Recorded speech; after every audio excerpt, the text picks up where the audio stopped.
Good morning, this is your captain speaking, and we've just taken off in Beechcraft Baron G58, and we're flying today from Kobe, which is where your ship is going to be in port, to Kyoto and then down to Nara and of course through Osaka. The plane itself, as you can see, is just turned from Kobe, which is a small sliver of land, and it's looking out now. We can see the bay going into Osaka, and that runs something like 45 miles up to Kobe, and the whole metropolitan region is something like, 5,000 miles, square miles, and that has 19 million people. It's the second largest metropolitan region in Japan. Now, to give you a contrast, the whole Los Angeles region has about 18.5 million people, and that has 34,000 miles. Anyway, we've just now gotten into Osaka itself, and as you can see, it's a different plane right now. That's because we're going to be going over the Osaka Castle area, and I wanted a smaller plane. This is a Cessna 172, and that Cessna can fly a lot lower and a lot slower.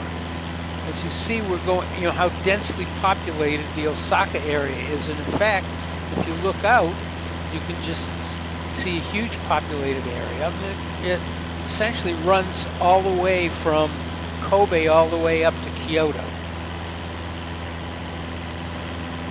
We're now about to hit the Osaka Castle area. You can see a little bit of it right ahead of us.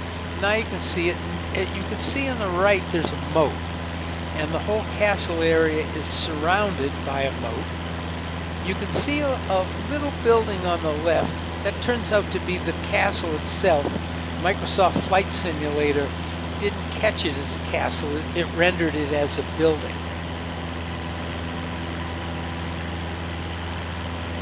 The plane right now is about to swing around and go back over the castle area. But you can get an idea of how populated and densely packed the whole area is. And as you turn, you can now look up, and that runs from all the way from Osaka to Kyoto. Now we're going back over the castle area.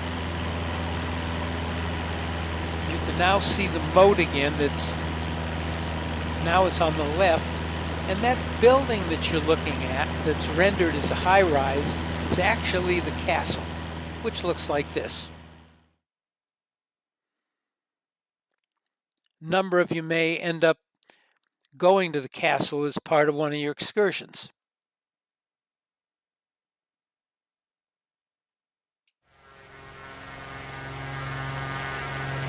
We've now jumped about 20 miles and we're headed into the Kyoto area. You can see that this is the end of that long metropolitan region, and Kyoto itself has so many things to see that in fact some of you may end up just going right up there, spending overnight in Kyoto and seeing as much as you can. We're going to actually spend one day in Kyoto, and then we're going to spend another day in Nara. And the plane itself, in fact, is about to turn and head to Nara. Nara is maybe, 25 odd miles. I guess it would be direction-wise south of Kyoto. And the plane right now is about to turn.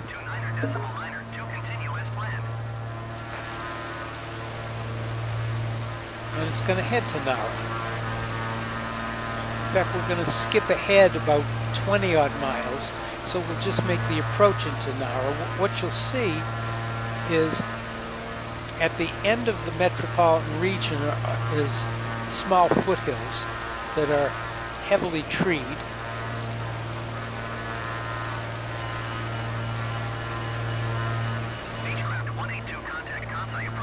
And we're about to skip to just in front of Nara. Going to 120.45, Beechcraft 182. Kansai approach Beechcraft, Charlie Alpha, Zulu 182, 1,000 feet.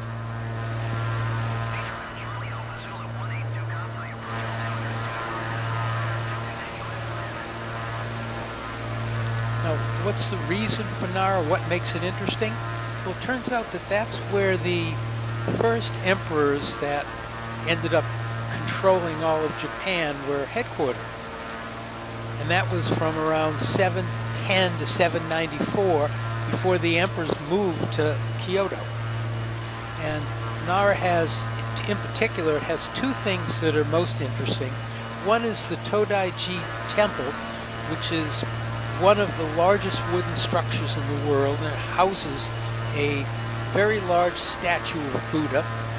And the other is Nara Park, which has about 1,200 wild but kind of semi-tame deer that you can actually feed. In fact, you can buy crackers that you feed them with. And that's where we're going in the first day. And then we're going to head back to Osaka in the late afternoon, early evening, and we're going to have dinner in, I think it's called Dotonbori, which is which is supposed to be a major culinary area that people from Osaka like to challenge it with eating in Tokyo. Anyway, we're headed back now to the Osaka area, and in fact we're going to land at the airport in Osaka instead of going all the way back to Kobe.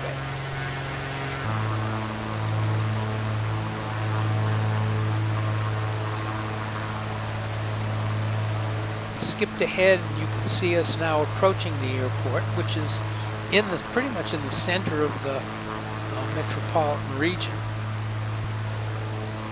And there are flights, incidentally, a number of flights from North America will go directly from, like, for example, Los Angeles to Osaka.